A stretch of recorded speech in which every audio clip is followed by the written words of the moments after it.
안녕하십니까. 877 연구소 묵계 이상훈입니다. 자, 297회 방송을 시작하겠습니다. 여러분 혹시 연하장애, 다른 말로 연하곤란이나 삼킨장애라고도 하는데 들어보신 적이 있습니까? 그렇게 흔하게 볼 수 있는 증상은 아닌데요. 이 연하장애가 생기면 음식물이 잘 내려가지 않거나 넘기지 못해 매우 힘든 고통을 겪게 됩니다. 왜 이런 연하곤란, 삼킨장애 증상이 생기는지 원인과 치료법에 대해서 알아보기로 하겠습니다. 먼저 연하곤란, 다른 말로 연하장애, 삼킨장애의 정확한 뜻부터 알아보겠습니다.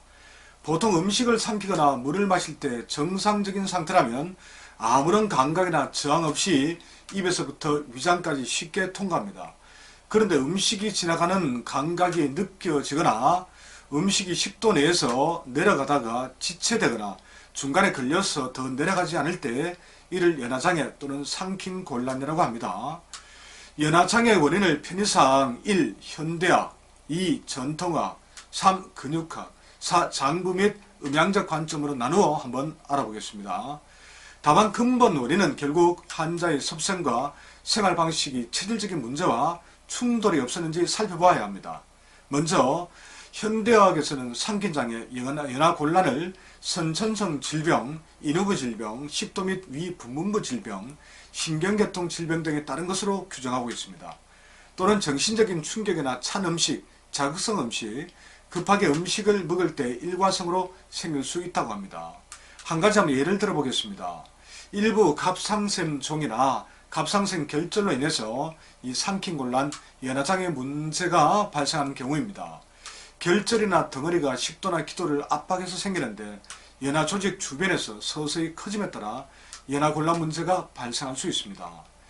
자, 반면 이 전통의학에서는 술이나 자극성 음식을 많이 먹었어 아니면 정신적 충격 등으로 기, 혈, 담이 서로 엉키거나 오혈로 위구, 위의 입구 부분이죠. 이 위구가 막혀서 또는 기혈 부족으로 위기가 내려가지 못해 생긴다고 보고 있습니다.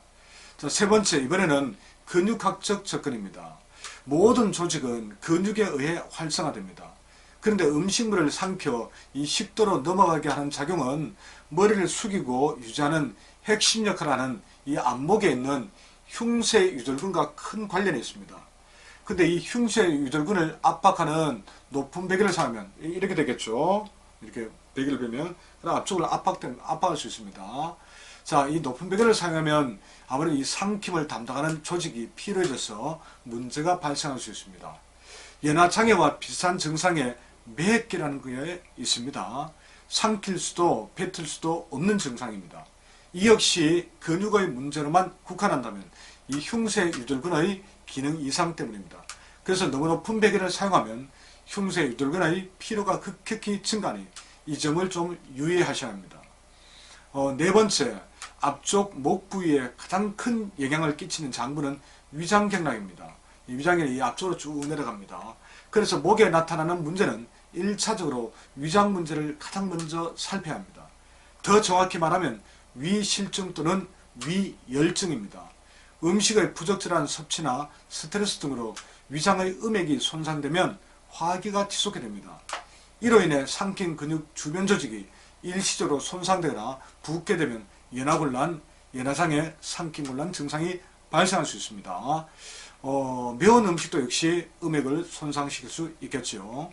이처럼 위장 자체의 문제에서 비롯되기도 하지만 간, 담, 폐, 심장 등의 주변 장기의 문제로 인해서 위장이 손상되어 나타나기도 합니다. 자, 그럼 이번에는 연하장애, 삼킨장애, 연하곤란의 치료에 대해서 한번 이야기해 보도록 하겠습니다. 그럼 이 연하장애, 삼킨장애를 해소할 수 있는 방법이 없을까요? 자, 먼저 식도 및 인후부에 어떤 병변이 없는지 살펴봐야 합니다. 그럼 병변 때문에 삼킴에 문제가 있을 수도 있기 때문입니다. 둘째, 이 흉쇄유절근을 만져봐서 경결, 딱딱함이라든가 통증이 느껴진다면 해당 부위를 찜질하거나 가볍게 마사지 해줍니다. 이런 분들은 대체로 목을 좌우로 돌렸을 때 통증이 느껴지는 경우가 많습니다. 이 부위에. 그런데 해당 부위 마사지보다 강력한 것은 목 부위와 연동된 척태혈 주변을 지압하는 것입니다.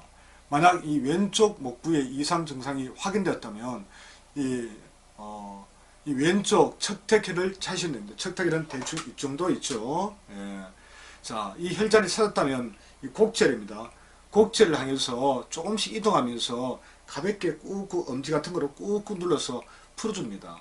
자, 이 왼쪽 이 흉쇄에 들어가는 문제가 있을 시에는 여기 곡절을 눌러보시면 당연히 강한 통증 반응이 나타납니다. 여기를 눌러서 풀어주시면 흉쇄 유돌근의 문제도 조금씩 해소될 수 있습니다. 셋째, 위열로 인한 것이라면 위장의 열을 빼주면 됩니다. 침이나 자석 등으로 해결사 내정보를 하거나 내정통곡보 삼리 위중사를 해볼 수 있습니다. 효과가 있을 가능성이 매우 큽니다.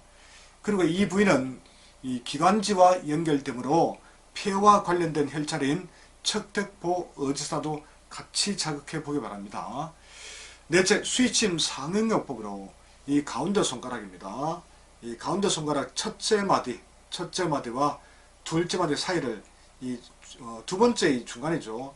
이 부위를 눌러보시면 통증이 심하게 발견되는 곳이 있습니다. 이 좌우를 번갈아가면서 왼쪽 또 오른쪽 이 번갈아가면서 수시로 그 아픈 부위를 눌러서 풀어주시면 역시 도움이 될 수 있습니다. 자, 다섯째, 부항요법을 적용한다면 정상 부위와 직결된 염천혈과 천도혈, 그리고 장부와 연결된 중한혈, 지항혈, 격혈의 사혈부항이나 발포부항을 시행할 수 있습니다. 이 방법이 어렵다면 검부항을 지속해서 붙여보시기 바랍니다. 아무쪼록 알려드린 방법을 통해서 연화장애, 연화곤란, 삼킴곤란이 왜 생겼는지를 정확히 파악한 후에 이에 맞는 방법을 찾아 회복에 조금이라도 도움을 받을 수 있기를 바라겠습니다. 오늘 내용이 도움이 되셨다면 좋아요와 구독 부탁드리겠습니다. 고맙습니다.